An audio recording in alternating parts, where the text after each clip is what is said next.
The #1 hidden success killer for entrepreneurs. My name's CF Hutter, and if your business buys Bitcoin, you can call me Chauncey. The story of two of my coaching clients. This is a contrast I want you to see. Same industry, same small town. I'm doing an event. It's actually right down the road from where we're recording this. And I literally introduced there's about 100, 125 business owners in the room.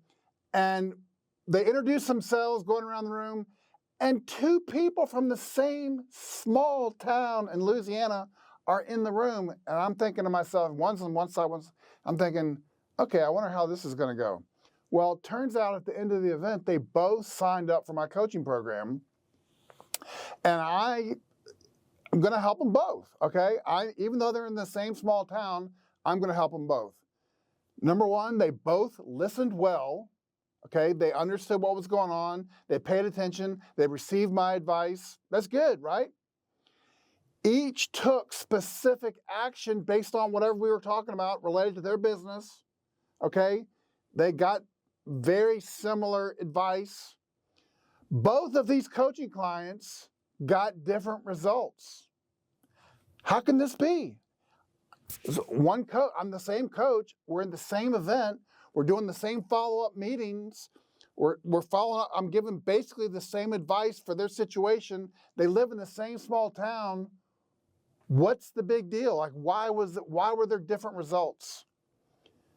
The one biggest change, the hidden success killer in this situation was belief.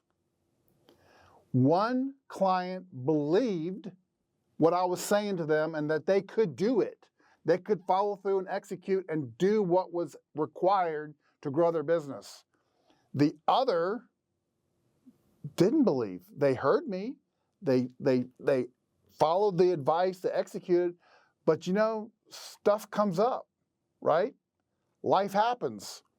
And the excuse train comes on down the track. One person's getting results, the other person, not so much. So here's the deal. The first coaching client believed that they could do what we were talking about, and they did very well. The second coaching client did a version of what I call self-sabotage. They literally shot themselves in the foot with, oh, well, such and such, my spouse, got mad at me today, so I didn't get to finish the thing that you're talking about. Oh, my kids had something happen at school, so I had to do this other thing. Oh, the staff, the people, they didn't show up for work. Whatever the excuse, okay? There's a self-sabotage mechanism that happens that is a hidden success killer in all business, okay? And this is a prime example of having two people in the same industry, in the same city, getting the same documented advice that works, and one does great, one doesn't do great.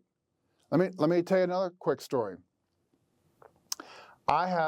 This relates to Bitcoin, okay? I've sat in a living room with people for a weekend and literally walked them through everything they needed to know about Bitcoin and about how they could apply Bitcoin to their business. And they listened and they heard me, and we asked a lot of questions and we covered a lot of ground over a whole weekend. And that person will put off to the side and push pause for a second. The other person that I spoke with actually comes to one of my workshops, actually pays $10,000, actually spends 2 days with me and several other people. There's about 10 people in the room. And they get downloaded all things Bitcoin for their business and how they can go forward. Okay, what happens with the first person and the second person? It's belief. It's the same thing. The person in the living room, I spent the week, we talked about back and forth, and there was a couple people there.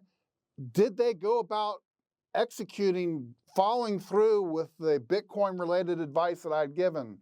No. No, they didn't. To this day, they still haven't.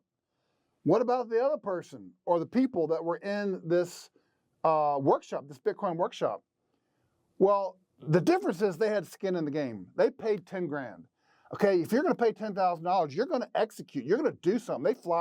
They flew from all over the country coming in, and the people that flew, I'm in Virginia, they are in California. Okay, they flew the farthest. Those are the ones that actually do the most. They got results. Okay, Bitcoin, running your business, whatever it is, don't be the person that gets sucked into the self-sabotage. I don't believe this could happen to me. Do not listen to those voices. And I highly recommend, whether it is growing your business or investing some time and education into the Bitcoin world, do not self-sabotage yourself. Do not let the number one success killer get you as an entrepreneur. I would highly recommend you pay attention. Somewhere at the bottom of this video, there's a link where you can get more information. I recommend you go there. And as always, how I like to say it, it's definitely Bitcoin time.